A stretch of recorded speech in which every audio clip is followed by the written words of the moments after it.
Elliot said that's what Spike said we should do. Yeah.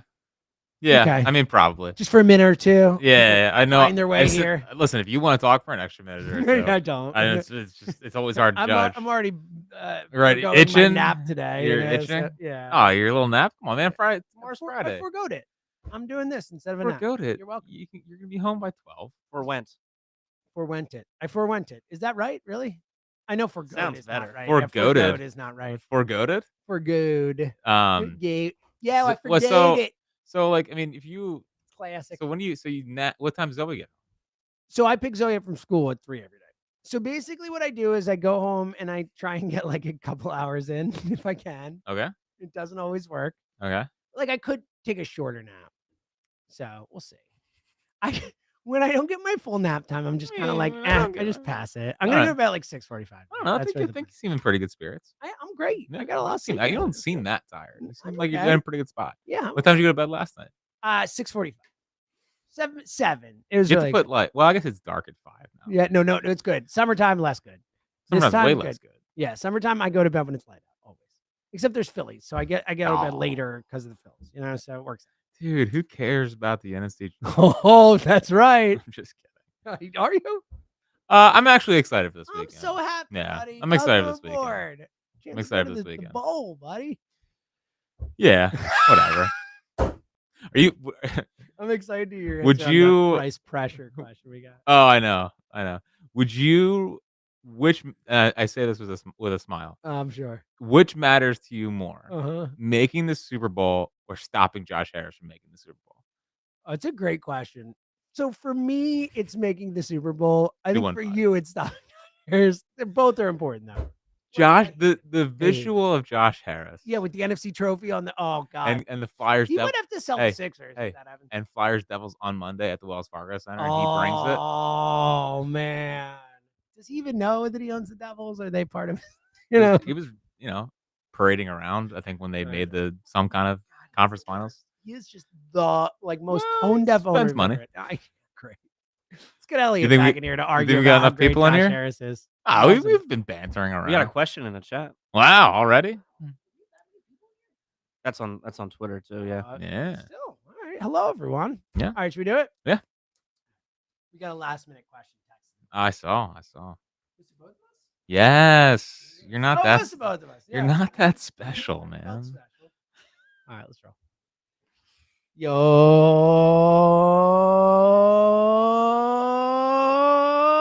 it is another edition of the IOPS podcast, sponsored by Miller Lite, official partner of the Philadelphia Phillies. Tastes like no time, Philadelphia. Celebrate responsibly. On point. What up, pal? Excited to be here. It's the thing that people are most excited about this week is a mailbag. That's right. High Hopes edition. It's the number one thing going on in Philadelphia sports this week. So welcome. The biggest news that will happen in Philadelphia sports this week is Jack answering the 500 prospect questions we got. Does he not talk about prospects enough on this podcast? Well, I get bullied out of talking about them, so I feel like I had to bring it back. Good. Yeah, you would think AMA. It's like you could ask about our lives, about how we know each other, about anything, Zoe or Walker or Sutton. There's so many things, our favorite movies, our favorite music. It's like, no, Jack, tell me about some guy in some league I never heard of, please. Yeah. that will likely we really nailed this brand. Will likely never make that big of an impact but they could. The most he'll ever get talked about in Philadelphia, some of these people, is right here. Well, it's like it's the fleeting moment. Fleeting moment might not be the right term. Bear with me here, but you got baby brain, buddy. Well, I'm doing pretty well. I'm doing pretty well. To do everything is that what it is? No, definitely not doing that. But it's that moment where they do have a moment that everyone remembers. You know what I mean? Like that's when the memories of the pod really just kind of break through. It's like when Pavetta threw the complete game. It's exactly like that. It's part of what makes it. So I think we have found the right kind of sickos for us. Oh my God. Yes. We have definitely whittled it down. Yeah. And we're the leaders, I guess. Do we want to be? Yeah, I guess that's the right way to put it. Is that something you want to aspire to be? Sure. The leaders of the sicko movement? Yeah, well, because listen, they came to the right place. I don't know what to tell you. They did. Guess what? You're going to get answers on your questions. So I was up at 11:30 last night watching all of these guys again, just to make sure I was in the right frame of mind heading into this podcast today of who these guys I are. went to bed 5 hours before that, so no big deal. Yeah, well, we're listen. living the same life, buddy. Well, because the difference is before the kiddos, this is what I would do. Pre-kiddos. Pre-kiddos Yes, is the before time. yeah, like I would be looking at everything. My God, dude. Emily and I we'd be like, oh, what do you want to do today? Oh, let's just watch all the Lord of the Ring movies. Because we can. Because we don't have a child. Yeah. That stuff doesn't happen anymore, let me tell you. No. Well, Jill was saying the other day that she can't wait for Walker to watch Lord of the Rings for the first time. Oh, it's going to be awesome. Yeah. Definitely excited. But he's definitely not reading the books because he's not a dork. But we will watch the movies and we will do fake sword fights. Can't wait. You're not Although a bowman? again, I'd see you more as a bowman, more of like yeah, an elvish kind of guy. Well, I was an Aragorn guy, I naturally. mean, oh, wow. What a hot take. I love the king. Great job, king. Good job. But yeah, I was also a Legolas man. Guy. I mean, yeah. How could you not be a Legolas man? Oh, when he slid down the freaking on the two towers, the shield and 2 towers is the coolest moment in any of them. Of all the things, I know we're doing maybe a self AMA right now, which is definitely a good idea for the podcast. Yeah, sure. Is my love of Lord of the Rings the most surprising thing that you've ever learned about me? Far, like, I don't even know what number 2 is. Like, I thought I had you pegged. I thought I understood Jack Fritz, and then it turned out that you're a Lord of the Rings guy, and I was like, flummoxed. Yeah. Flabbergasted. Justin in Tennessee, also very surprised. It's shocking. Yeah. I love it. Props. Good job by you, because they're great. They're the best. You know? It's the one... It's the one of that. It's the one I watched the first couple of Harry Potters, but they got too scary for me. Yeah. And then... Are you serious? They did. Yeah. Zoe, we're on Harry Potter 5 with Zoe right now, just so you know. It got a little too scary. You've seen Voldemort. Just like, hey, no. Good? No, okay. No, I was out. I don't do scary movies very well. I love scary movies. I'm a positive, happy guy. I know but and Harry Potter's not meant to be scary. I get that. No, it's written for children. But you should read the books. But I did read. I read the first couple of ones. Yeah, you read a book a year. So well, no, I make it through 3/4 of a book. That's what it is. Excuse me. You almost read a book. Yeah, I should say. But no one's allowed to do that with my book. No.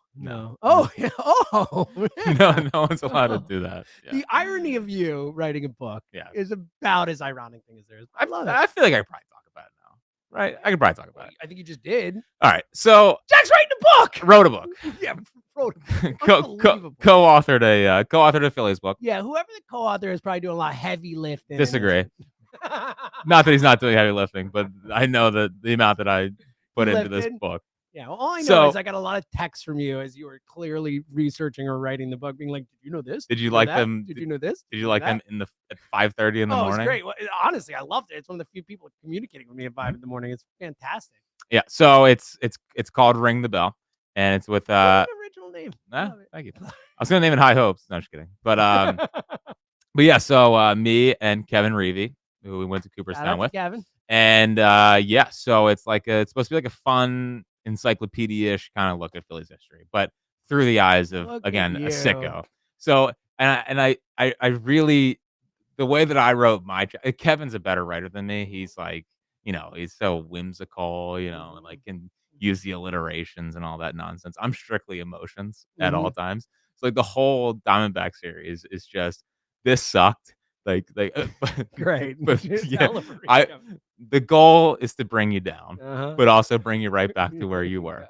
And also I want people reading it thinking, this guy's kind of insane. Are you going to read your own book? Is the question. I didn't even. I went to the extent where I didn't reread what I wrote, so I just submitted it. You just said, "Edit this for me, please." You figure it out. Yeah, great.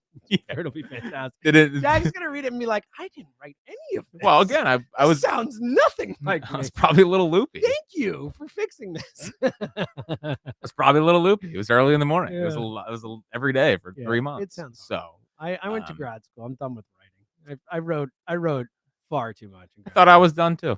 And then it's like, you want to write Phillies book? Even like writing a tweet. It's too much writing. Well, yeah, you literally just copied and pasted my tweet. I changed it a little bit. I changed like 3 words. Look at it and sue you. Okay, good. Yeah. That's it. Trying to help us get more questions. Sue me. Did you need more questions about the NRI guys? I wanted less about the NRI. I was like, can we get some questions I about know. other stuff? And thankfully, I got some book questions. Well, dude, I mean, every question for you was, "Hey, James, what's your favorite color?" Yeah, it's part of an AMA. Yeah, that's exactly. People want to know. That's the whole point. Instead, they're like, Jack, tell us more about prospects. Tell me more I about didn't know enough about person no one else has ever heard of. Can you tell me about it? Yeah. And force the listeners to listen. No, my favorite, and I can't wait to get into it. I can't wait to get into the pitchers, the NRI pitchers. Get into it. Let's roll here. All right. Should I read them? Should Tucker read them? How should we do this? I'll read them. Yeah, you read them. This guy's got no mic presence. Are you kidding me? All right. This first question is from Mike in Westchester. Yeah, so I coached. Oh, really? Yeah, when he was 13. How old is he now? It has to be. That was in the summer of 15. Oh, so, wow. Yeah, so he's almost an adult now. He's almost an adult. All right, good. Hello, Mike. Let us know. Your next job is to tweet or email in and let us know how Jack was as a coach. Because well, I got thrown out of one game. Jack said, "Get on him, coach." You know, like, you freaking stink. Put your head out of your kids, ass. Bobby Knight style. The kids? Yeah. No.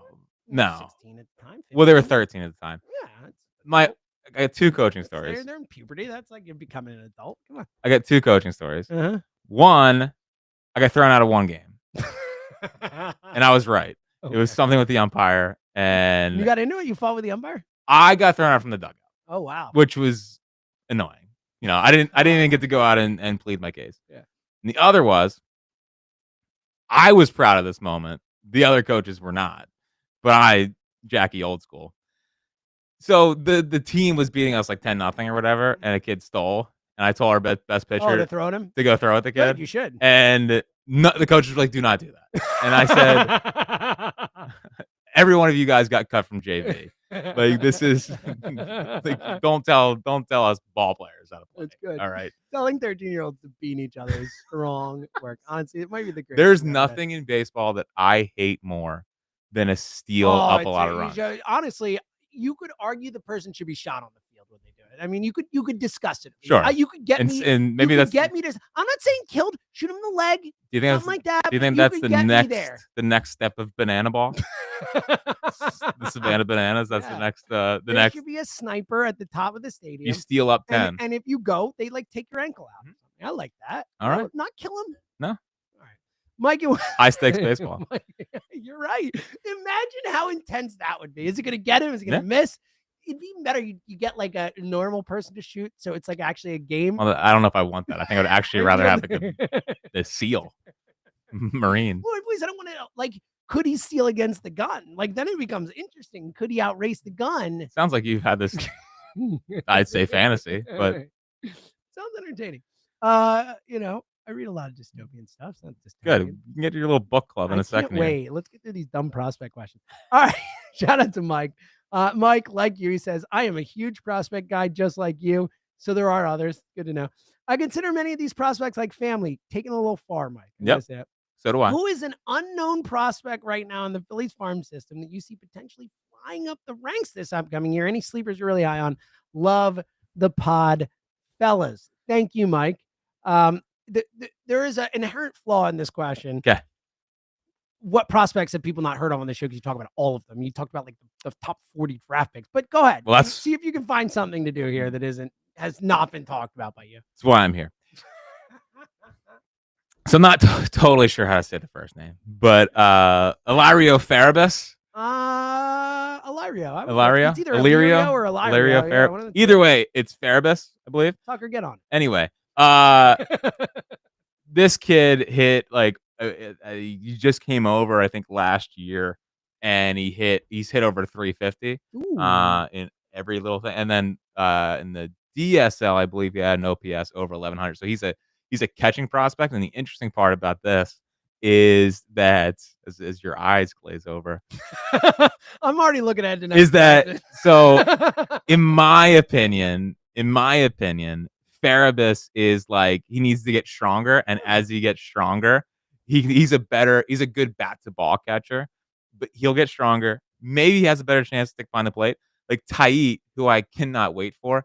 I find so interesting because one, I'm not sure he can stick behind the plate. Well, that's what I was going to ask because obviously the dude can rake. It's it's an odd comparison because they're not the same kind of player. But to me, he's Schwarber. Behind the plate? No. Well, Schwarber Well, was Schwarber behind the plate yeah, is. of course. Yeah. Yeah. As the original spot. At the plate, I think Taijuan is Schwarber just without the unbelievable plate discipline. Like his swing is just like Schwarber's. So you just need to learn some of that discipline. But look, you can get by. I mean, like Cal Raleigh's like that. Like he was a really good catcher for the Mariners. All he does is hit home runs. He hits like 200, but the guy hit 35 homers or 30 homers or whatever, and he steals some base here and there. But like that's a valuable player to have if he can catch. Yeah, and he's super young. So Taijuan and Farabis are the two guys, and then everyone knows about Griffin Burkholder, but I love Griffin Burkholder. Oh, we know about Griff. Yeah, the next Trout, but he's gonna be awesome. I think if there's one guy that finishes top 5 this time next year, it'll be Griffin Burkholder.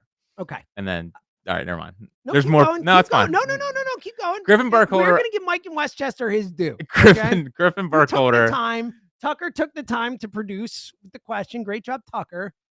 Go ahead. No, Griffin Burkholder, I just think is going to be top 5, a top 5 prospect at the end of the year, and not in the sport, in the Phillies. That's still something. And then what is he right now? He's like, well, see, pipeline is wrong, but I think he's like 6th.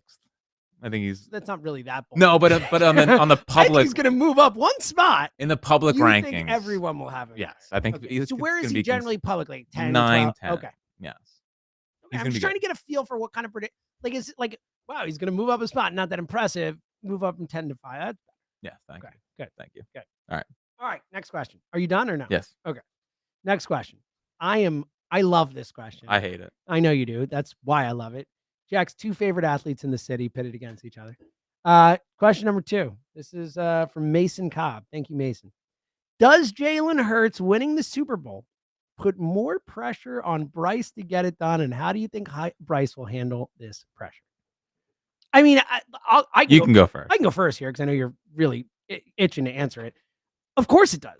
Like, I don't think there's any question that and I don't think it's a Jalen thing. Like, it's if the Eagles win the Super Bowl, it absolutely puts pressure on the Phillies to win the World Series. Like, it is what it is. Like, there's no other way to look at it. Would you agree with that? Yeah. So I hope that the Eagles win the Super Bowl, so that means Bregman's a Philly on February 16th. I love this. I love where your head's at right here. But I don't think it's a Bryce Jalen thing. I think Bryce is actually competing with Saquon. I think Saquon, if they win the Super Bowl, is the face of the city. Well, I think Saquon, if they win the Super Bowl, it's the best Philadelphia season of my lifetime. Does it top? I think Mike Schmidt in 1980 right now is probably the best season a Philadelphia athlete's ever had, winning the World Series MVP and the World Series MVP and the NLCS MVP. Like, that's about as good as it gets. Moses in 83 is probably up there with the greatest seasons we've ever seen. I wasn't alive. I mean, I was alive technically for Moses. I don't know those seasons. Well, and then you have the Wilt, whatever. You want to go back to Wilt. Right. You want to go back. But I think you have to win the championship to be in this discussion. I think if they win the championship, Saquon's season is the best Philadelphia sports season I've ever seen. Yeah. I mean, in my lifetime, it's 04 T.O., it's 06 Howard, it's 10 Halladay. Totally. It's this season of Saquon, it's 17 Carson. Well, I think it's 17. So if you could combine Carson and Foles, that's the answer. Yeah, but you can't. You can't. I agree. But the quarterback position that year is the best we've ever seen. But yeah, I mean, Saquon. So I get your point, but I don't even think it's an individual player thing. I think it's just the Eagles winning puts pressure on the Phillies to win, and pressure on the Phillies to win is pressure on Bryce. But if Saquon let's say wins the Super Bowl, is the Super Bowl MVP, I think he wants to like. Oh, I agree. There's a different question. Yeah. I agree with you. I think he supplants Bryce Harper as the top athlete in Philadelphia. Yeah, and even free agent signing if you want to go that far. All of it. Yeah. Yeah. Battle at the Bank a couple years ago. It's time to. He only has the third highest. No, good. The question of how do I think Bryce handles the pressure? I think he handles it great. Bryce is great with pressure. Like, pressure's not the issue for this guy. He is TikToking. Yeah. What do you think about that? We talked about it last podcast. Yeah, I don't know. I don't know. It's fine. Okay. I think he's trying to be relatable. Good for him. Yeah. That's what we need. Influencer Bryce. Yeah. He should be out practicing hitting baseball. I'm sure he's doing fine. Okay. All right. Next question. Finally, this is good. Knowing how many prospect questions we still have to come, my eyes will glaze over on this one up. I'm gonna cook for a minute here. Hi, Jack and James. Keep up the great work. Looking forward to another great season with you guys. I have a question that Jack is sure to love. James, what have you been reading lately? Have you read Wind and Truth yet? I finished Oathbringer a couple months ago, but needed a break after binging so many of his books. so I'll get to it eventually. I understand if this is too nerdy, and I'm sure I'm sure if it's reading Jack, I'm sure if it's Jack reading it, it You won't. sure even you've ever get to read James. before? I mean, know, holy right? cow. Either way, looking forward to the pod. Best Connor McCauley. First of all, Connor, you rock. Thank you for asking this question. I have read Wind and Truth. Wind and Truth, Jack, would you like to guess how many pages Wind and Truth is? Sounds like a good 950. 1330. Oh, yeah. God. I've read, so Wind and Truth is the 5th book of a planned 10-book fantasy series called The Stormlight Archive by Brandon Sanderson. I'm through the first 5. Apparently he's taking like 6 years off between 5 and 6. There's going to be a time jump and stuff. It's like, bro, 1,300 pages. Yeah. So I basically read about 6,000 of this guy's pages in the last year and a half because I didn't know about it until the 4th book was done. So yeah, it's awesome. Wind and Truth is freaking awesome. It's so good. It lives up to it. It is a phenomenal book. All 1330 were great. What's the longest book you've ever read? That one. Okay. 1330, I think is. Now, I don't know what the longest game. I read all the Game of Thrones books. One of those might be longer. I don't know, but I think 1330 is the most. It's a lot of pages. I've read a lot of like. Isn't Pride and Prejudice like a? I don't know. I haven't read Pride and Prejudice. Pride and Prejudice is not that long. Pride and Prejudice is like 350 or 450. I might be thinking of a different book. You're thinking of War and Peace. War and Peace. War and Peace is like 2,000 pages. I've never read War and Peace. Well, why don't you I'm not step it up? planning on reading War and Peace anytime soon. I read for entertainment far more than for well, you could be sleeping. The greats of all time. I could be. All right, so I got more. He's asking me what I read. Let me get to this because I got some stuff for you, buddy. So I actually just read a great book. It's called An Absolutely Remarkable Thing. Great book, Hank Green. It's actually 2 books. A beautifully foolish endeavor is the second one. Really unique, kind of like sci-fi-ish, but not really. It's got a lot going on. It's about internet fame. There's a lot going on. Those books were fantastic, those 2 books. So I highly recommend that. That's what I just read. I actually made a list. You checking it twice? And checking it twice. So, here we go. Okay. So I also, I've mentioned this before, but Patrick, so this is kind of tough because this guy, it's a trilogy and he wrote 2 of them and it's been 13 years since the second book was written. I don't think he's ever going to finish them, but the first 2 are the best books I've ever read. So shout out to Patrick Rothfuss and the King Killer trilogy. Okay. There's only 2 of them, but they're great. But it can't be a trilogy then. Well, it's supposed to be. He just hasn't written it, like finished it. But it can't be. He has to finish it for it to be a trilogy. I don't disagree. Right now, you're right. God, this must be how you feel during draft talk. Yeah, this is exactly how I feel during draft. I can't find my list, so I'll just go off the top of my head. This is shame. Well, if only you didn't have all morning to find the list. I made a whole list. I did it for Go Birds. I had a whole final thought list. Oh, I thought you did it today, and you can't. No, I had it in front. Oh, here we go. Okay. Never. Oathbringer you mentioned. Just kidding. So if you've not read the Pierce Brown books, starting with Red Rising, Oathbringer is the last one of those. Phenomenal. That's my favorite sci-fi series of all time, bar none. It is so entertaining. It's like a space opera with it's basically like war in space. So cool. Phenomenal stuff. Star Wars exists. Yeah, I know. It's kind of that way. It's not except it's opera version. No, it's like a space opera. I was just saying. You know what I mean? All right. A couple other ones I read recently. I'll just go with stuff I've read recently. It was really good. Then She Was Gone by Lisa Jewell. If you like mystery thriller type stuff, very sad, but very good. Sea of Tranquility is a book by Emily St. John Mandel. Beautiful book. Has to do with time travel and all kinds of stuff. Really, really great book. If you read Station 11 or saw the TV show, she wrote that. The Patient's Secret by Loreth Ann White was a really good mystery. They're based on a real murder that happened in Canada. There's no way people read this many books. Phenomenal. You have to be a one of one. There's no way. There's just no Project Hail Mary by Andy Weir's really good. Did you see The Martian? Matt Damon. So when my book comes out, you're gonna buy it, right? Like I don't want to give it to you. I will read your book. Yeah, but can you Venmo me? Okay. I will Venmo. We gotta turn a profit here. And if you're into like mysteries and all that kind of stuff, Michael Connelly, Harlan Coben, they're really good stuff. Robert Craze is good. Just his authors. James Patterson's still a writer? He is. Actually, he's been on my list. I've never read Along Came a Spider. I've been meaning to for a while. Unreal. It seems like he's still doing his thing. Anyway. All right. Books are great. Read books. Read. It's awesome. An absolutely remarkable thing. Really good. Highly recommend that one. So anyway, that's what I've been reading lately. Wind and Truth, it's worth the time. The 1330. It's a lot of pages. I know that, but it's totally worth the time. Okay. Cool. And now we're done with my portion of the game. Let's get there's just music stuff for you later. Thank God. Yeah. All right. Jack and James. This is from Andrew Freilinger. Uh-huh. I wanted to know your thoughts on Koyo Ayogi? Ayogi, is that it? I don't know. We'll get to know him all throughout the season. No idea who he is. Do you? Oh, He's the Japanese player that they got. Totally Do disrespectful. you think he has a shot at making the big league club as the next diamond in the rough? As a follow-up, do you think there's a good jumping off point for the Phillies and the Japanese? You first off on the second part, hopefully, Of hopefully, course, yeah, I but doubt it. It sounds like I think you might at least need they're a more trying. high profile. They're trying. I mean, look, they're all going to sign with the Dodgers anyway, so it doesn't. It's not. And there's thankfully a Dodgers question here, but Like what? It's bad for this. We've talked. I I know. think it's so bad for the sport. The worst thing happening in baseball right now. Yeah. That's all. So I think this guy's really interesting. He's been around in over there for a long time, so it's not like he's a younger pitcher coming over, but he gives a different look, and he's like he's a bit of a sidewinder kind of guy. Not totally Chad Bradford, but he's vertical to the ground. But the stuff doesn't play totally, but I think he's in the mix for that extra kind of bullpen spot. There's a lot of interesting bullpen names that we'll obviously get to at the end. Oh, but who's because the next Jeff Hoffman? there's Let's go. so many guys that I'm ready to have my heart broken over. But I think he's more in that mix. We'll see. I think he gives a bit of a funky look. They need guys that can give funky looks. They're not all kind of the same pitcher that throws, that's why Strom's been so good. Mm-hmm. So I'm very, very excited for him, but we'll see. The stuff's just not top tier. Yeah, it's not Sasaki is the point, right? No, Sasaki's a top 5 pitcher on the planet. All right, we'll get to this.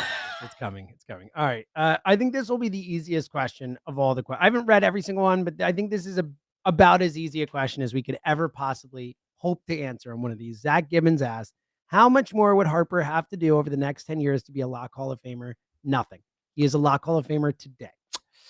I am probably not. I think he's in the Hall of Fame today. He has 330 home runs. He's got 2 MVPs. He's been one of the best players in the sport for a decade. Like, I think Bryce Harper probably gets it. I don't think he's a first ballot. Okay, how about this? How about that? What does he have to do to be? Well, yeah. What does he have to be first ballot? Because even Ichiro didn't go unanimous, which is hilarious. I know it's going unanimous. I mean, Mo's the only one ever. Mariano Rivera's the only one. What's he have to do to be a unanimous Hall of Famer? He needs to win 2 more MVPs. I think he has to get to 500. Sure. Home runs. 500 home runs, 2 MVPs in a World Series. I think 500 home runs, 3 MVPs in a World Series. Even then, like, there are guys who have. I mean, Mike Schmidt had that, not unanimous. Yeah, different voting. I know it's changing, but even still, the fact that we've still only have one. Well, I mean, first off, Ichiro's not like. I don't like. If he gets 500 home runs, all right, forget like, unanimous. Voting forget unanimous. Change, yeah. Just first ballot, 500 home runs. Oh, without a doubt. I think he's a first ballot with 450, 2 MVPs and a World Series, maybe. Like, he's been so great. He's been such a great player. Do you think he's gonna have to work for 500, or does it happen pretty naturally? Like, is it gonna have to be he's playing at his age 39, 40? No, I know what you mean. I think it'll be more like 30. I think 37. He's got to have one of these. We need a healthy. He needs to not get hurt, man. He needs to not play, even if it's a month or 3 weeks or whatever. He needs a 160 or something. 159. Like, he needs one of those seasons. It's a shame. I was thinking about, I think off that question yesterday, or I was doing last night. We were talking about. You think if he retired today, he wouldn't be in the Hall of Fame? Because I think he would. I think it would take I agree. I think it'd take him like 6-7 years, but I think he'd get it. Probably. Yeah. Given Chase Utley's going to get him. Bryce Harper's already had a better career than Chase Utley. If undoubtedly, and I think Chase Utley will get it. If next year's class is any indication, I'm pretty confident that Bryce Harper will be a Hall of Famer. I mean, Cole Hamels is like one of the top people in the class, and I love Cole. We're close. I don't think he's a Hall of Famer, but no, I was thinking about how we both agreed that the point before he pulled his hamstring was the best we'd seen him. Yeah. And that was last year. So we need like that kind of stretch. I totally agree. Give me like a nice 42 home run season, 40 home run season. Have another epic season. Oh, he can. He can. I mean, I think he would have last year being it. I know. Yeah. Okay. I know. All right. Question number 6.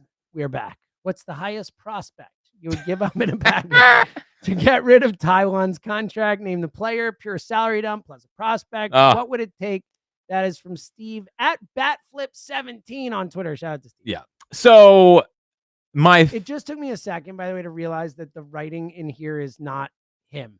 It's you. No, he wrote the tweet. I know I got it. I'm good. But me at the end. Parentheses. Yes. Yeah, I get it. Oh yeah. That's my personal note. No, I didn't realize. It took me a second. I almost read it out loud. I was like, says this, and I'm like, wait a minute. Yeah. So my fear is that they're debating whether or not to put Griffin Burkholder in one of these trades to get off Taijuan Walker.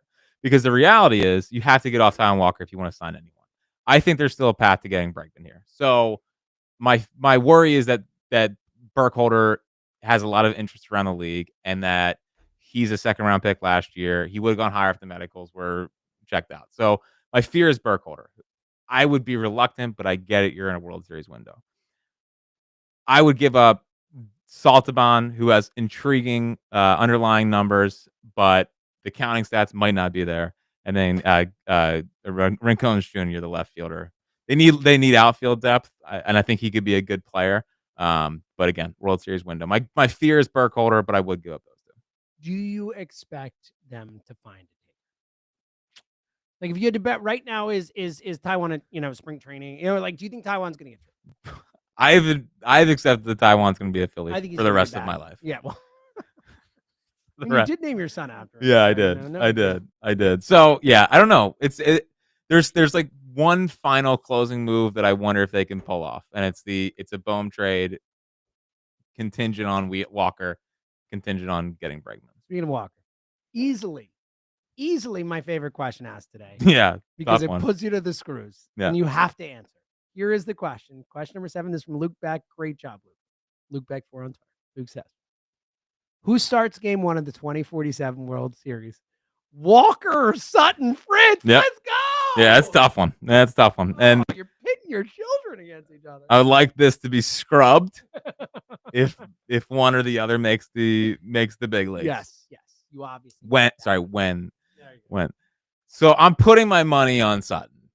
Wow. I'm putting my money on Sutton. Wow. Yeah. You actually did pick. I didn't know. This is great. Good job by you. Well, way to answer the question. There's early signs for me from Sutton. And again, any little movement they make now. Seen it from Walker. Walker's been a bit of a disappointment so far. Never. From that perspective. Never. But Walker, I think, is going to be I think he's going to be an engineer. Like he's smart. I think he's smart. Okay. Sutton. So he's Jill's son. Sutton's your son. Exactly right.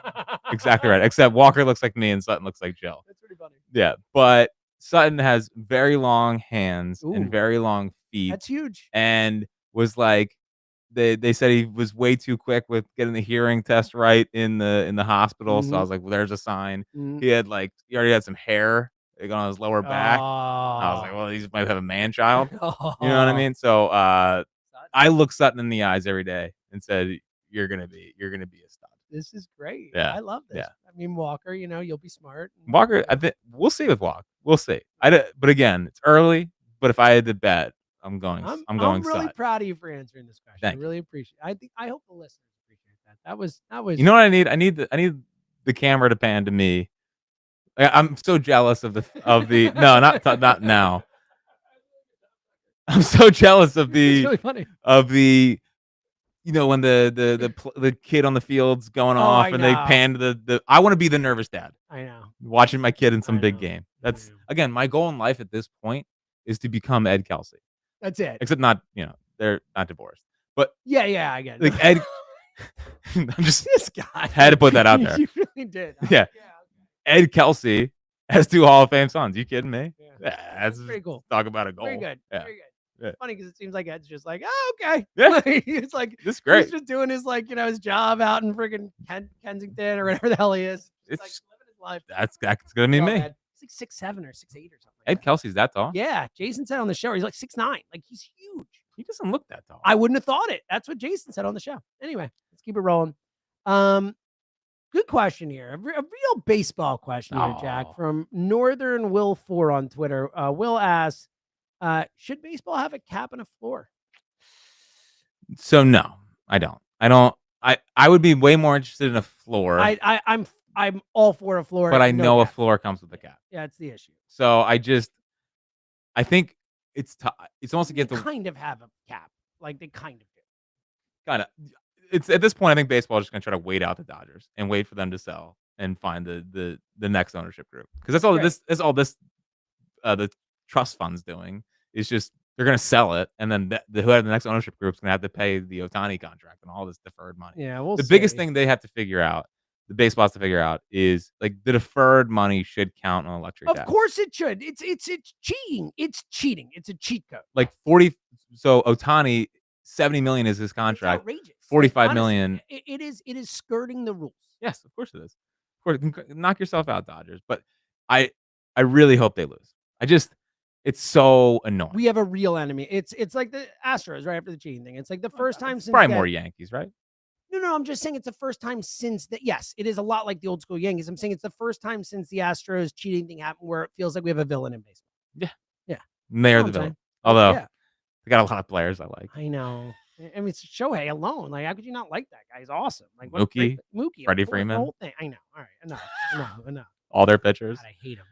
Stupid. I don't know. I kind of like ruining my sport. I want them to lose, but I like ruining my sport. I like so many of their players. I don't like it. All right, let's keep it rolling here. By the way, again, to your point, you're right. You need one with the other, but like, I wish there were a floor. Like, I wish there was a floor too. Few things that make me angrier than these owners spending, 1/20th of what other guys are spending and then just collecting their revenue sharing money. I mean, like, oh, good.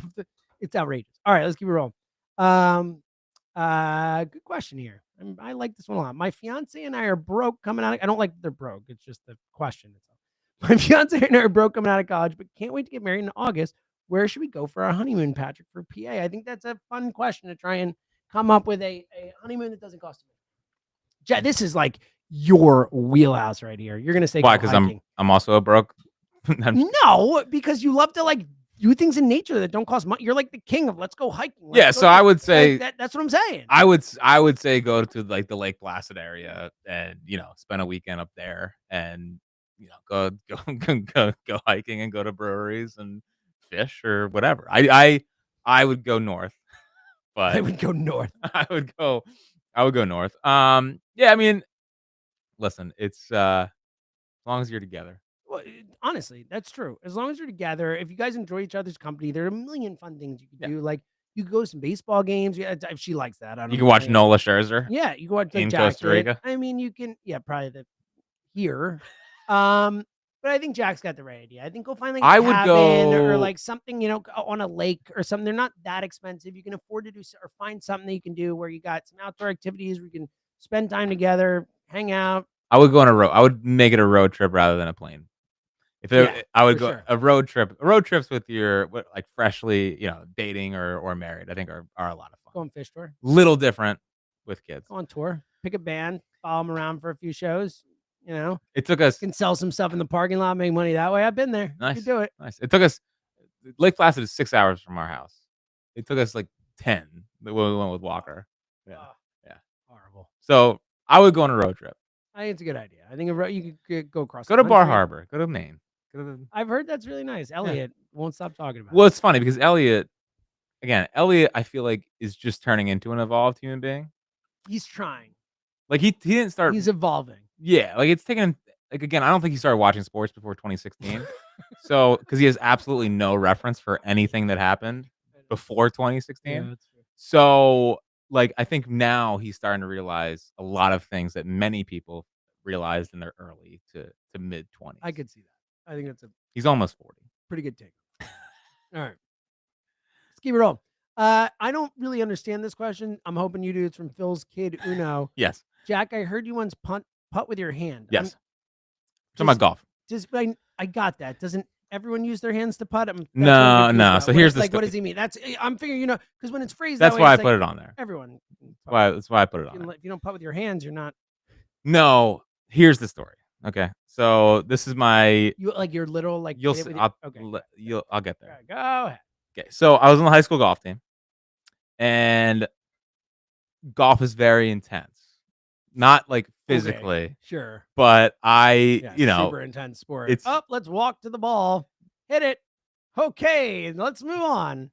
But it's a game that messes with your mind, true, without a doubt. So I used to get really mad about golf. Not surprising. Not surprising. Now that I don't play as much, it's much more fun. But during high school golf, it was took it too serious. I was a little too serious about it. So on one hole. On the back, I wasn't playing well, and I missed a putt from about this far away, which is there's nothing worse in the entire world because you feel like an idiot. So I picked the ball up, which you're not allowed to do. Of course. Threw it in the hole, then got disqualified. Oh, So okay. So So that's the part where you just put it. I put it in the hole with my hand. Okay. Yeah, which is not allowed. Yeah. Which is I not figured allowed. Not allowed. Yeah. So I got benched for a match after that. And here I stand talking about you're it. not a golf. I know you're very good at golf. Used to be. Mentality wise, like I think you're A little too high intense. motion. Yeah, you're too men's. You're too intense. Like golf is supposed to be pretty relaxed. You're way too intense. Yeah. Yeah. Yeah. Well, listen. Which is I was funny same way 'cause on the you're not mound, too. intense when you're not playing sports, Uh-uh. but then you got that dog in I you. know. I really don't like losing. Nick Sirianni, dog mentality. Yeah, man. Me and Nick. So that's You're a great coach. that's the putt with my hand situation. Good stuff. All right. Great question here. Liam Fish, 28 on Twitter. Thank you for asking it. James, in general, I need more music takes from you. Are you in on the band King Gizzard and the Lizard Wizard? Ugh. If not, you should be. Album Laminated Denim is just 2 15-minute jams. It's a great place to start. Also, worst collapse this past season, Lions or Phillies? Lions, I think, right? Probably. Yeah.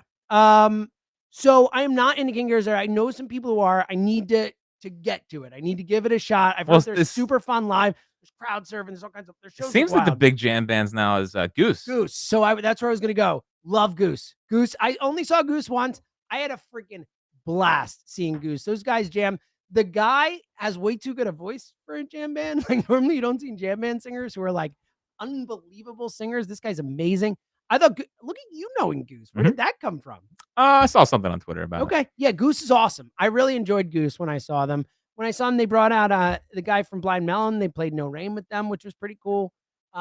They brought out someone from what's the band that everyone loves here? Mount Joy, right? Oh, Mount Joy. Yeah, they nice. brought out Quinn from Mount Joy. I guess that's one of the guys. Awesome. So they played with him. They played a Mount Joy song. Goose was really cool when I saw him. So highly recommend Goose. Obviously, I love Fish. I've seen them a bunch of times. They're awesome.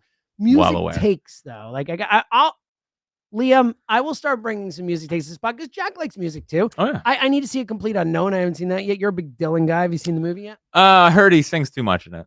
I heard he's great. Yeah, but I heard it's just trying to prove he can sing. I heard it's a lot of music for a movie. It's basically a song. Just to prove a movie of songs. You learned Bob Dylan. Well, I don't know. He's supposed to be amazing in it. He might win Best Actor. It was all filmed in Cape May. Was it really? Well, I didn't know a good portion of it's filmed in Cape May. Huh. So Spielberg is going to be filming in Cape May this summer. How about Cape that? May? Cape May heating up? We're getting hot. Wow. Getting hot. Wow. Yeah. No, I went through my Dylan phase. You're over it? Nah, he's fine. He's wow. No, I like Bob Dylan. Yes, it's just you do. R.I.P. Garth Hudson. You a band guy? Last member of the band. Really? Yesterday, yeah. Shout out to Garth Hudson. I like the band. I think the band is freaking awesome. Atlantic City's their version of Atlantic City is better than Bruce's. way better than. It's not even close. It's not even in the same stratosphere. Yeah. Stage Fright, a great song by the band. Well, The Wait's just a number. That's why I didn't mention The Wait. Everyone I knows know. what I'm saying. Stage Fright. But like The Wait is one of the most. It's one of the best songs ever by anybody. It is written one songs. of the like if I had to make a 10 best songs ever list, like probably 30 songs long, The Wait would be on there without a doubt.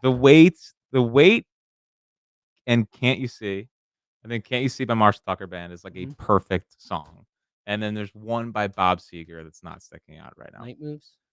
Nah, it's the other Bob Seger one. I don't know. Old Time Rock and Roll? No, would never. Against the Wind. Against the Wind. Look at that. Against I love the Wind. Bob Seger. Bob Seger's the great. man. Dude, Bob Seger seems like he just seems cool. Like Bob Seger, that dude seemed cool. I know nothing about him as a person. If he's yeah. But just from his music, I'm like Bob Seger sounds like a cool guy. Against the Wind, Can't You See? Those are your 3 favorite songs. And The Wait. I think there's 3 like perfect songs. Okay. So just popping in my head, what's a perfect song? I think Son of a Preacher Man is a perfect song. Okay. That's a great song. I agree with you on The Wait. I think The Wait is a perfect song. Anyway. All right. There's some others. Yeah, it's good. I just heard Son of a Preacher Man. That's why I popped right in my head. I'm Son of a Preacher Man. Yeah. Great song. A little Dusty Springfield. Good stuff. You ever hear Spooky by Dusty Springfield? That's a great song. No. In the cool of the evening when everything is getting kind of spooky. Never heard that? No. Great song. All right. Anyway, take your word for it. I heard Fish play it once. Of course. All right, let's roll on. I will get more music takes on this pod, Liam, for you and for Jack to educate. Sure. To educate. I'll take your music takes over any more book talk. Okay, that's fair. No, yeah. At least you listen to music, I suppose. Here's my number one music take is listen to music. It's really awesome and it makes people happy. It's a big take. You know what it is? We forget and like obviously listen to this first, but I think you can get bogged down with life and forget to listen to music. Music is great. All right, let's keep it rolling.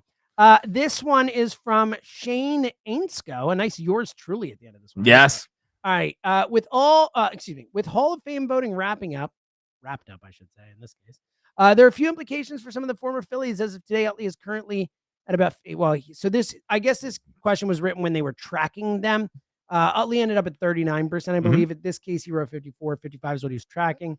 So essentially, he says, I'm fairly confident it will be in with an outside shot at next season. He didn't get that high. I think it's going to take a few more years. We'll get to that in a sec. But he wants to know Felix Hernandez, along with Cole Hamels on the ballot last year. How would you compare those two? And what could voting for someone like King Felix make for the future of Cole Hamels look like? Also, he's saying the A's to win the AL West at plus 2,200. I like it. I will say any team that win a division at plus 2,200, like it's baseball. Like, well, I wouldn't expect it. Yeah, I think they were frisky last year. Brent Rooker. Yeah. They signed their highest paid guy in forever with Luis Severino. Like, that's the guy to give $67 million to, sure. Well, because the Rangers, people want them to bounce back. Seattle, we'll see. Astros. And then the Astros. Yeah. But the Astros, if they lose Bregman, what are they going to be?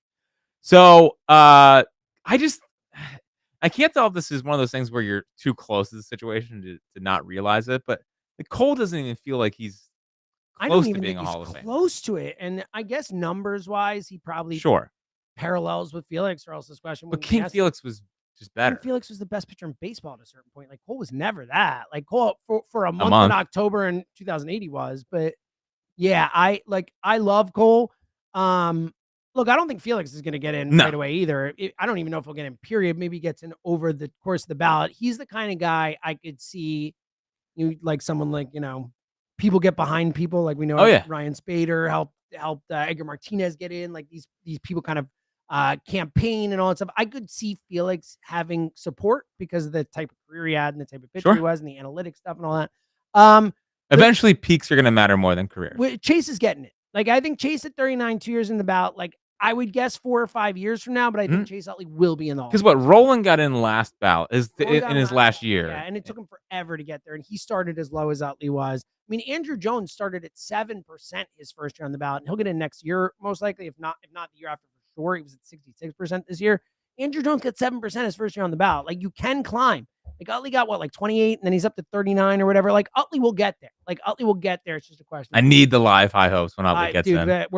That's maybe the last time I'll ever Cooperstown until Harper or whatever. Like, it'll be a while, but we're going Utley. We went for Roy. We got to go for Utley. Yeah. Utley, I might do grown man tears when Utley goes in. But yeah, he's like King Felix to me is just in a different stratosphere than Cole. I agree. And Cole, really, really good pitcher for a long time, but no. All right. It's just his ways. All right. Next question from Ed McLaughlin, not Ed Kelsey, I think. Hey, Jack, and the guy he does the podcast with. Love it. Done. Nice. It actually started with a yo, it is. So, Ed, you are crushing it right now. I am the guy that Jack does the podcast with. Just check out all those articles. First time, long time. He's got them all in here. Ed, this is a great email you put together. Haven't missed a single episode since you guys started. By far, you're my favorite Phillies pod. Back when Mark was on it? I don't know about this. Is this for real, Ed? Because if so, shout out to Ed. Yeah, for real, shout out to Ed. Because A, that's a long time. B, we sucked when we started the pod. So thanks for sticking with us. Yeah. It's a much better pod now than it was then. All right, here's this question. With Jeff Hoffman signing with the Blue Jays, which pitcher signed to a minor league contract do you think this is such a Jack question? Ed, you're leaning right into it. Yep. I'm sure you know. Which pitcher do you think, which minor league contract do you think has the potential to follow in his footsteps? Obviously, I don't expect Hoffman development to be repeated, but the Phillies pitching development has become legit at getting the best out of guys. My initial thought is Nabil Krismat or Nick Vespi. At least Vespi sounds familiar. But I haven't done the numbers. I haven't dove into the numbers. Jack and James, keep up the good work. Go Phils. I will lay out here and just say, thank you, Ed. You rule. Yeah. So I think the best case you're looking for here is the next Jose Ruiz. Finding another Hoffman feels like a crapshoot. Sure. I don't think they're going to find the next Hoffman, but I think there's a guy who's going to be old. all-star. Yeah, I think there's a good chance they could find the next Jose Ruiz. Chris, It's a find, by the way. Like Jose Ruiz is a really good. Yeah, to get that guy out of nowhere, like he gave him valuable innings last. Chris Matt's interesting. He has a really, really good changeup and was part of the Dodgers organization last year, Padres a couple years ago. And Vespi is another interesting guy from the standpoint of he's just so funky. Like he's had really good minor league numbers for a long time, but and he's like only throws 89, but it's pretty funky. Now the stuff's not going to blow you away, but if they can, tinker with his, I don't know, like mechanics to make him even funkier, who knows? But there's something there. So I have guys that I'm ready to like be heartbroken over because they have stuff, and I just can't wait to watch them in spring training, and they're gonna make me look like an idiot when they make the big league roster and then stink. We can go to Ramon Rosso. We can go to Junior Marte. We can go to all these guys that I've said throughout the years are gonna be really good. I've gotten really excited about some of these. Yeah, because the dude Ramon Rosso was awesome. He was like at least Junior, you could see it. He had a couple moments where it was like, wow, look at that.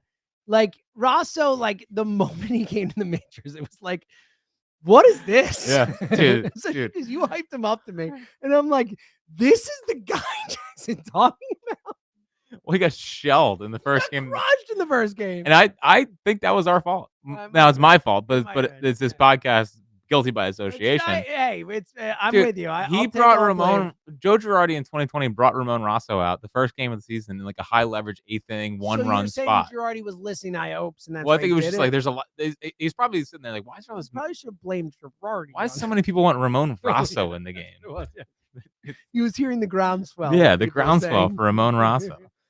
So what a bullpen that was. So Nicholas Padilla has an unbelievable curveball. I don't think he's related to Vicente Padilla, but unbelievable curveball and interesting stuff at AAA. So he's one that I can't wait for. John McMillan is, dude, I was trying to think of this guy.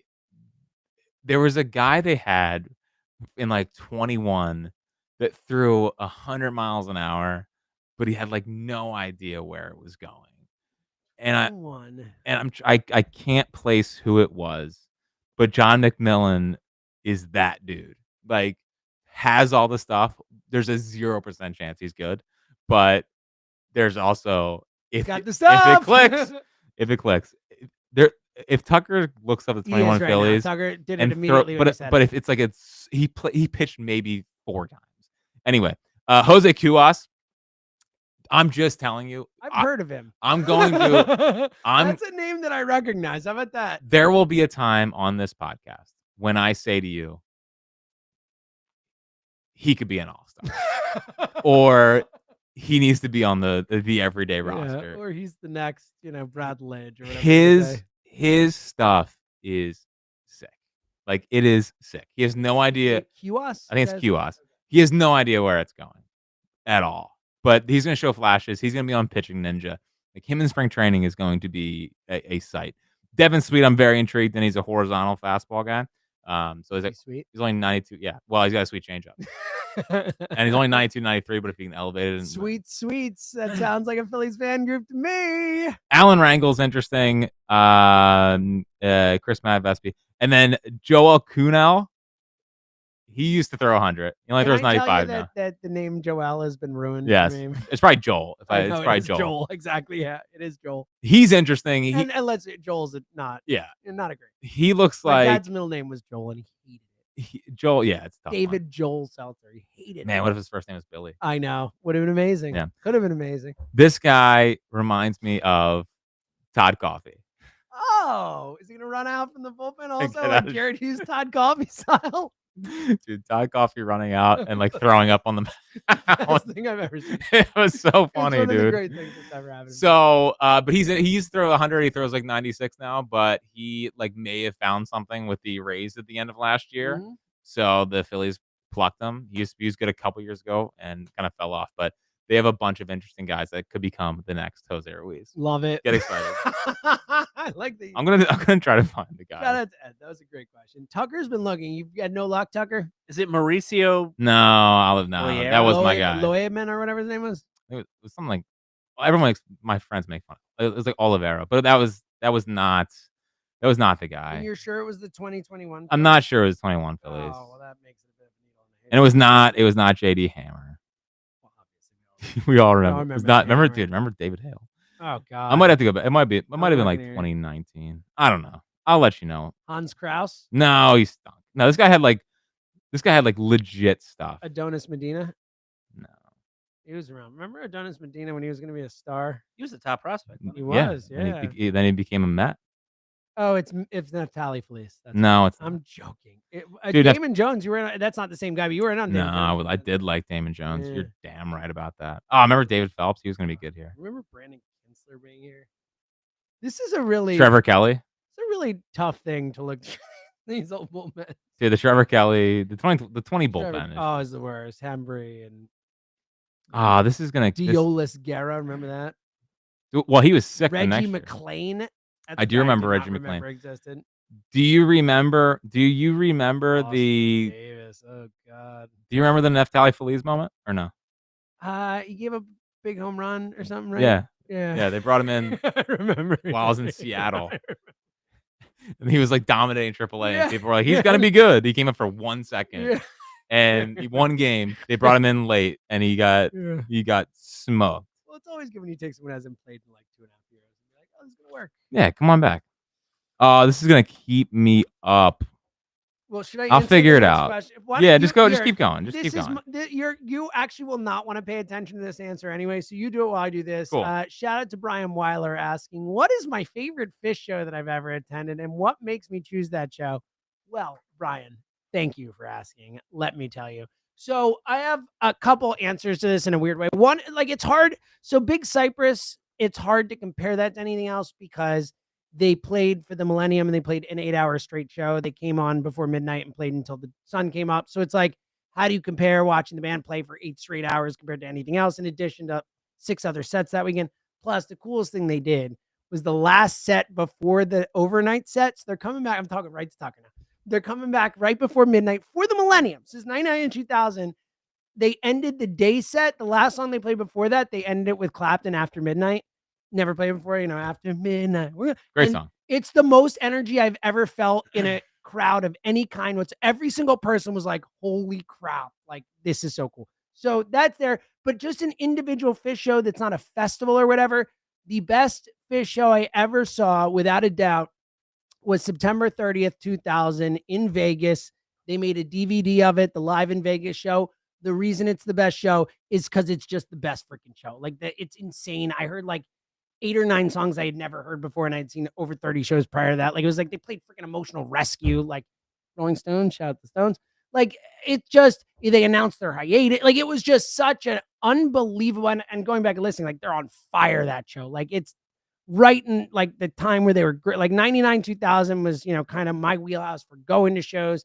They were locked in then. I think 97 through 2000 is like 94 and 97, probably the 2 best years of Fish. But 99, 2000, they were still super duper locked in. I will say, they sound better now. Today, the last shows I saw, Monterey and Delaware, they sound better now than they have at any time since the year 2000. I think Fish 2.0, 3.0, 4.0, none of it's been as good as they are today. They're awesome right now. There we go. Great. Amazing. Thank you. I could go on for way longer. I mean, I could Nice. start listing my favorite shows that I've been to. Anyway. All right. I won't. No. So there you go. Check it out. If you haven't heard it, 9/30/2000, amazing show. Are you done? Did you figure it out? No. So did you make someone up? What do you mean? Did you create something that doesn't exist? No. It's like, oh, it's a 21. No, I'm sure you've done No. 2020, you've done 2022. Like, are you sure this person exists? Because he's not. It's someone other than Sam Coonrod, and it's not Coonrod. No, he did come in and throw heat. He had a at Coonrod. moment. Yeah, and he had heat. Like Coonrod, that was his It's thing. it's a little bit like Coonrod. I don't think it's not who I'm thinking of. But Coonrod would fit the bill for what you're talking about. Dude, I can see his face. All right, whatever. I'll figure it out. Okay, Next Coonrod would pause. fit the bill. The guy Next- threw hard, didn't know where he's going. Yeah, but this guy's not as good as Coonrod was. No, And not like Coonrod Yeah. was good. But But Coonrod was on the roster. Yeah. I got you. All right, 2 more. This one is from Patrick in Tampa, Florida. Patrick, you had a bunch of baseball questions, but we're just going with the life one because pod's pretty long and we've talked a lot of baseball. All right, life question. For $1 million prize, Jack, if you had to pick an animal to become and survive for 24 hours, what animal would you pick? Here's the catch.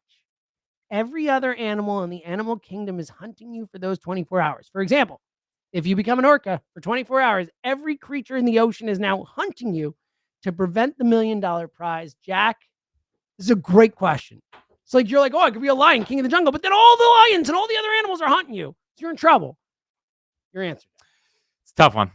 So my first thought before all the qualifications, but my qualifier to this qualifier is I would be one of the smart ones of this animal. The smarts? Yeah. Like, so I would probably take a squirrel, but a smart squirrel, like, You not. think a squirrel's getting away from like every creature on Yes, the planet? dude. I think I've made the case that squirrels are the most athletic animal on planet Earth.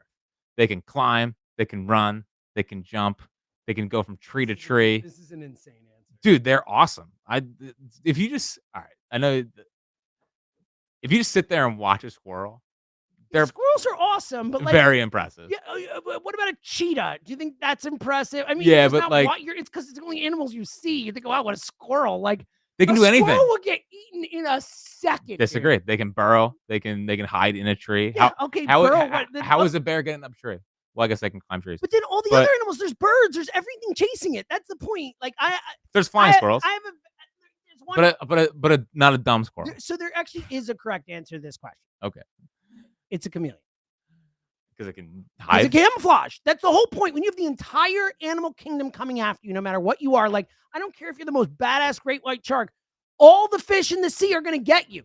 Like, I don't care if you're the most badass lion, the most badass elephant, whatever. Like, if you've got the entire animal kingdom coming after you, the only way you can win this for 24 hours is to hide, is to be away from them. I thought, like, if a cheetah could run for 24 hours straight without getting tired, that'd be an interesting thought because you just run away from everyone, but it couldn't. The key is being able to hide for 24 hours. The correct answer is a chameleon. Or if there are other animals that I know, octopuses are supposed to be pretty good at camouflage, like camouflage is the correct answer to this question. Thank you very much. I'm going squirrel. Who's right here? Squirrel. I kind of lean towards you. Yeah. Right? You want to be able to hide. Yeah, exactly. Yes. I have answered the question correctly. And Patrick, I want you to know that I answered it correctly. And thank you for asking. It's a great question. Yeah. Okay. Okay. Squirrel. Jack's dead in like 50 seconds. I'm a big squirrel guy. I know. It's a shame that you died for your love of squirrels. Yep. All right. Last question. Shout out to our buddy Richie. Richie asked this question. Mhm. Okay. Here's this question. Did Jack and James know each other before WIP, or did your relationship start at the station? And how quickly did your love of baseball help accelerate the friendship /High Hopes podcast? Oh, can I tell a story of how we met? All right. So we used to work at a different station. We did. And I was a lowly intern. I was a lowly producer. You were a lowly producer. No, so the way I remember it is I was started as an intern, but I followed Seltzer on Twitter. I saw he did some baseball podcast, and this with was another producer. Yeah, it was a Phillies pod. It was like, I hope that it doesn't exist anywhere. It was so bad. So this was the summer of 2015. Correct. So this was the right before the Hamels no hitter. And I just remember saying to Seltzer, like, "Hey, you host that baseball podcast, right?" And Seltzer was so blown away. Now I never listened to an episode. Would never do that. But yes. So I just remember saying, "Hey, like, I know you did that," and then we started talking about baseball all the time. And lo and behold, now we have a podcast. A friendship blossom. Oh, it's so beautiful. what's funny is that the question, the base of the question, like, how quickly did your love of baseball help accelerate the friendship in the pod? It was the basis. The first it was like the whole reason we became friends was baseball. Well, because no one cared about baseball. No one cared about, like, so do you remember the name of the person I did the pod with? Huh? He's not even in the business. I think he delivers like mail or whatever. Great guy. Remember Joe Boyle? No. That was who I did the pod with. He was another producer at the other station. Joe Boyle. He wasn't the guy that got hired over me, right? No, he was hired before I was. He was the one who Okay. trained me and stuff like that. But shout out to Joe Boyle, great dude. He'll text me every once in a while, like just like listening or whatever. But Joe is a good dude. But yeah. And then we just started talking. Then I left for the other station, aka WIP. Yeah. And as soon as I felt, and Jack and I just stayed friends, and we texted about baseball and all that. And shout out to Jack. It was really, we ended up becoming, best friends and all that. But like, it was smart of Jack to, like, try and stay in the game, whatever he could. And as soon as I felt like comfortable at WIP, as soon as I got the midday show and I felt like I had like Spike trusted me and all that. I went to Spike and I said, hey man, I got a guy for a part-time producer job. Like, take it from there, but you'll give him a shot. And Spike met you, and then you freaking kicked ass. Unbelievable. Unbelievable first impression guy. How about that? Light up a room, You they did. say. Yeah. And then you just took over and did amazing. So. Yeah. Pretty So neat. it's Seltzer's fault. If anyone, it's all my fault. I know. don't blame one person. It's Seltzer's fault. Yeah. And and then this podcast. And then we're here. And now this is happening, and couldn't be happier. And it's my favorite thing. Yeah. So, yeah. Beautiful thing. The AMA episode. This is great. We got to do this every offseason. This has to be a thing. This was really fun. Thank you to everyone who sent in questions. Really means a lot, especially Ed. If you've been listening since day one, like if anyone else has been listening from day one, let us know, because that's pretty amazing. We really appreciate it. Thank you to Tucker. Like, look at Tucker doing Putting work questions up. Yeah, like actually doing work today. Always typing done them work. up. Always I done know work. he does. I like to joke about it. Tucker's awesome. All right. You got anything else? No. Me neither. That was a No. pretty long one. That was a good. long one. Yeah. All right. Tucker agrees. It was a long one. I got Tucker's 4% left of my battery. Okay, we're out. We're done. All right, we're we'll done. be back next week.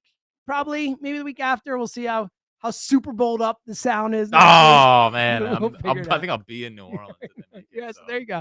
We'll work around it. We'll get there, and obviously, if anything happens, we'll be there. Until then, he's James. Oh, whoa! We had a friendship. he's Fritz Seltzer. I just did. You know what it is? Is that I've done like 40 Go Birds pods since we last did a pod.